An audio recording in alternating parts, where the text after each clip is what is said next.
Hi అండి, నమస్తే. Welcome back to our channel. ఈరోజు మన వీడియోలో రామాయణం గురించి టాప్ 20 క్వశ్చన్ అండ్ ఆన్సర్స్ గురించి తెలుసుకుందామండి. 20 క్వశ్చన్స్ కూడా ఆన్సర్స్ కూడా ఈ వీడియోలోనే క్లియర్గా చెప్తానండి. అలాగే నాకన్నా ముందు ఎవరైనా గెస్ట్ చేస్తే కనుక కామెంట్ చేసేయండి. అంటే ఎన్ని క్వశ్చన్స్కి నాకన్నా ముందుగానే ఆన్సర్స్ గెస్ట్ చేస్తున్నారు అనేది కూడా కామెంట్ చేసేయండి. అండ్ మర్చిపోకుండా వీడియో చూసే ముందు ఒక చిన్న లైక్ చేసి అయితే వీడియో చూడండి. మీరు చిన్న లైక్ వల్ల ఈ రామాయణం గురించి అనేది చాలా మందికి తెలుస్తుంది అనమాట. సో ఇంకా లేట్ చేయకుండా ఆ టాప్ 20 క్వశ్చన్స్ ఏంటనేది చూసేద్దాం. ఫస్ట్ క్వశ్చన్ చూడండి, బాలకాండం ఏ విషయానికి వివరిస్తుంది? ఫస్ట్ ఆఫ్ ఆల్ క్వశ్చన్ క్లియర్గా అర్థం చేసుకోండి. ఈ బాలకాండం ఏ విషయానికి వివరిస్తుంది అనేది చూద్దాం. సో ఫస్ట్ ఆప్షన్స్ చూడండి. ఏ యుద్ధం, బి రామజననం, సి లంక విజయం, డి పట్టాభిషేకం. సో కరెక్ట్ ఆన్సర్ ఇస్ రామజననం. కరెక్ట్ ఆన్సర్ ఇస్ రామజననం. అండ్ నెక్స్ట్ సెకండ్ క్వశ్చన్ చూడండి, పురాణాల ప్రకారం లక్ష్మణుడిగా అవతరించింది ఎవరు? సో ఆప్షన్ చూద్దాం. ఏ బ్రహ్మ, బి విష్ణువు, సి శివుడు, డి ఆదిశేషుడు. కరెక్ట్ ఆన్సర్ ఈస్ ఆదిశేషుడు. పురాణాల ప్రకారం లక్ష్మణుడిగా అవతరించింది ఎవరంటే ఆదిశేషుడు అనమాట. నెక్స్ట్ థర్డ్ క్వశ్చన్ చూడండి, రామాయణంలో ఎన్ని కాండాలు ఉన్నాయి? Options A 4, B 3, C 6, D 7. So రామాయణంలో మొత్తం కూడా 7 కాండాలు అయితే ఉన్నాయండి. So option D is correct అనమాట. నెక్స్ట్ క్వశ్చన్, శ్రీరాముడు దేన్ని విరిచి సీతాదేవిని వివాహమారారు అనేది క్వశ్చన్ అనమాట. చూడండి, ఏ బ్రహ్మధనసు, బి విష్ణుధనసు, సి శివధనసు, డి ఇవేమీ కాదు. సో కరెక్ట్ ఆన్సర్ ఈజ్ శివధనుసు అనమాట. శివధనుసును విరిచి సీతాదేవిని వివాహమాడారు. సో నెక్స్ట్ క్వశ్చన్ చూద్దాం. And next fifth question, Ayodhya నగరానికి నిర్మించింది ఎవరు? ఈ అయోధ్య నగరాన్ని ఎవరు నిర్మించారు అని అడుగుతున్నారు. ఆప్షన్ చూద్దాం. ఏ మనువు, బి రాముడు, C Vishwakarma, D Brahma. So correct answer is మనువు అనమాట. సో అయోధ్య నగరాన్ని నిర్మించింది మనువు. నెక్స్ట్ వచ్చేసరికి సిక్స్త్ క్వశ్చన్ చూడండి, సీతారామ లక్ష్మణులు అరణ్యవాసం చేసిన అడవి పేరు అడుగుతున్నారు. చూడండి, ఏ పెంచలారణ్యం, కీచుకరాణ్యం, మచల అరణ్యం, దండకారణ్యం. So option D is correct అనమాట. సీతారామ లక్ష్మణులు అరణ్యవాసం చేసిన అడవి ఏది అంటే దండకారణ్యం అనమాట.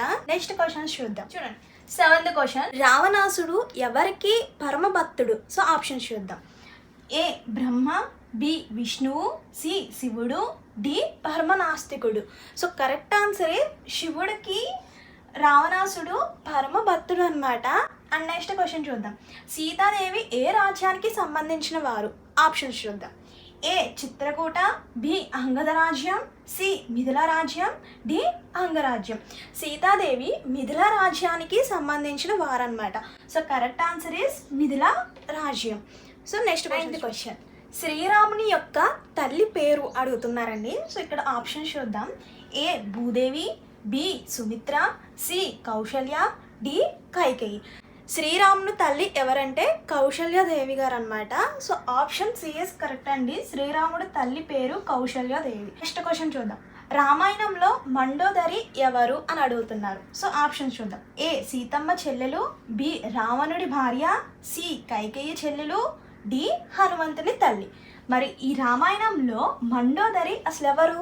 చూడండి, ఆప్షన్ బి ఇస్ కరెక్ట్. రావణుడి భార్య అనమాట మండోదరి. నెక్స్ట్ క్వశ్చన్, శ్రీరాముని అక్క పేరు అడుగుతున్నారండి. శ్రీరాముని అక్క పేరు ఏమిటి? సో ఇచ్చిన ఆప్షన్స్ చూద్దాం. A Shanta, B Saraladevi, C Aravinda, D Anjaladevi. మరి శ్రీరాముని అక్క పేరేంటి? Shanta. So correct answer Shanta అనమాట. శాంత రాముని అక్క పేరు అండి. అండ్ నెక్స్ట్ క్వశ్చన్, రాక్షసుల తల్లి ఎవరు? ఆప్షన్ చూద్దాం. A Diti, B Aditi, C Ruma, D Gadi. So correct answer is Diti. Option A is correct అండి. రాక్షసుల తల్లి పేరు దీతి అనమాట. And next question, next 13th question, శ్రీరాముడు ఏ నక్షత్రంలో జన్మించారు? ఆప్షన్ చూద్దాం. ఏ పునర్వసు నక్షత్రం, బి పుష్యమి నక్షత్రం, సి రోహిణి నక్షత్రం, డి అనురాధ నక్షత్రం. శ్రీరాముడు పునర్వసు నక్షత్రంలో జన్మించారనమాట. ఆప్షన్ ఏ ఇస్ కరెక్ట్ అండి. నెక్స్ట్ 14th క్వశ్చన్, రామాయణంలో లంకను ఎవరు నిర్మించారు? ఆప్షన్ చూద్దాం. ఏ విశ్వకర్మ, బి మయుడు, సి రావణుడు, డి కుబేరుడు. కరెక్ట్ ఆన్సర్ ఈజ్ విశ్వకర్మ అనమాట. రామాయణంలో లంకను విశ్వకర్మ నిర్మించారనమాట. ఆప్షన్ ఏ ఇస్ కరెక్ట్ అండి. కరెక్ట్ ఆన్సర్ ఈజ్ విశ్వకర్మ అనమాట. అండ్ నెక్స్ట్ క్వశ్చన్స్ చూద్దాం. శ్రీరాముడు ఏ వంశానికి చెందినవారు? ఇచ్చిన ఆప్షన్స్ చూద్దాం. ఏ చంద్రవంశం, బి సూర్యవంశం, సి హరివంశం, డి సాగర వంశం. శ్రీరాముడు సూర్యవంశానికి చెందినవారనమాట. ఆప్షన్ బి ఇస్ కరెక్ట్ అండి. అండ్ నెక్స్ట్ క్వశ్చన్ చూద్దాం. సీతమ్మను రావణుడు ఏ ప్రదేశంలో బంధించారు? ఇచ్చిన ఆప్షన్స్ చూద్దామా? చూడండి.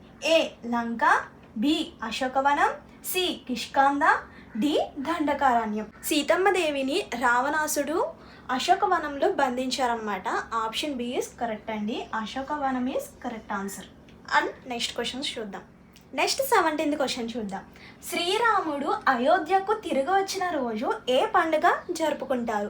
సో ఇచ్చిన ఆప్షన్స్ చూద్దామా? A Ugadi, B Sankranti, C Deepavali, D Dasara. So శ్రీరాముడు అయోధ్యకి తిరిగి వచ్చిన రోజు దీపావళి పండుగ జరుపుకుంటారనమాట. So option C is correct. Correct answer is Deepavali అండి. అండ్ నెక్స్ట్ క్వశ్చన్ చూద్దాం. రావణాసుడి కుమారుడు పేరు అడుగుతున్నారనమాట. రావణాసుడి కుమారుడు ఎవరు? సో ఇచ్చిన ఆప్షన్ చూద్దాం. ఏ కుంభకర్ణుడు, బి విభీషణుడు, సి మేఘనాథుడు, డి మారీచుడు. సో కరెక్ట్ ఆన్సర్ ఇస్ రావణాసుడి కుమారుడు ఎవరంటే రావణాసుడి కుమారుడు ఎవరంటే మేఘనాథుడు అనమాట. ఆప్షన్ సి ఇస్ కరెక్ట్ అండి. అండ్ నెక్స్ట్ క్వశ్చన్ చూద్దాం. శ్రీరాముని విల్లు పేరు ఏమిటి? సో ఇది ఒక సాంగ్ కూడా ఉంటుంది, అది చూద్దాం. ఇచ్చిన ఆప్షన్ చూద్దాం ఫస్ట్. ఏ పీనకం, బి గాండివరం, సి కోదండ, డి విజయ. సో శ్రీరాముని విల్లు పేరు ఏంటంటే కోదండ. సో కోదండ రాముడు అంటే కొమ్మల అలా సాంగ్ ఉంటుంది కదా. సో శ్రీరాముని విల్లు పేరు వచ్చేసరికి కోదండ అనమాట. So option C is correct అండి. అండ్ నెక్స్ట్ ఫైనల్గా క్వశ్చన్ చూసేద్దాం. 20th question. శ్రీరాముడు ఆశ్రమానికి బంగారు జింక వేషంలో ఎవరు వచ్చారు? సో దీనికి ఆన్సర్ మీరే గెస్ట్ చేసి కామెంట్ చేసేయండి. 4 ఆప్షన్స్ అయితే ఇచ్చాను. సో కరెక్ట్ ఆన్సర్ ఏంటనేది కామెంట్ చేసేయండి. అండ్ వెళ్ళే ముందు ఒక చిన్న లైక్ ఇచ్చేసేయండి. ఇప్పటి నుంచి మన ఛానల్లో రామాయణం గురించి అన్ని క్వశ్చన్స్ కూడా వీడియో రూపంలో మీకు షేర్ చేస్తూ ఉంటామండి. సో ఎవరైతే రామాయణం గురించి పూర్తిగా తెలుసుకోవాలి అనుకుంటున్నారో వాళ్ళందరూ కూడా మన ఛానల్ని సబ్స్క్రైబ్ చేసుకోండి. రోజుకొక 20 క్వశ్చన్లు మీకు అర్థమయ్యేలాగా ఈజీగా రామాయణం గురించి ప్రతి ఒక్క క్వశ్చన్ గురించి మన ఛానల్ ద్వారా తెలుసుకుందామండి. అలాగే చిన్న పిల్లలు కానివ్వండి, పెద్దవాళ్ళు కానివ్వండి, ప్రతి ఒక్కరికి కూడా ఈ రామాయణం గురించి తెలుసుకోవాలన్నమాట. సో మీ పిల్లలకు కూడా నేర్పడానికి ఈజీగా అనుకూలంగా మన ఛానల్ ద్వారా ప్రతిరోజు 20 క్వశ్చన్లు అయితే షేర్ చేస్తామండి. మీరు కూడా తెలుసుకొని మీ పిల్లలకి చక్కగా నేర్పుకోవచ్చు అనమాట. మీ పిల్లలకి ఫ్యూచర్లో ఎంతో బాగా ఉపయోగపడతాయండి. ఎవరైతే రామాయణం గురించి ఫుల్గా తెలుసుకోవాలి అనుకుంటున్నారో ఇప్పటి నుంచే మన ఛానల్ని ఫాలో అవుతుండండి. See you to next video. Thank you for watching.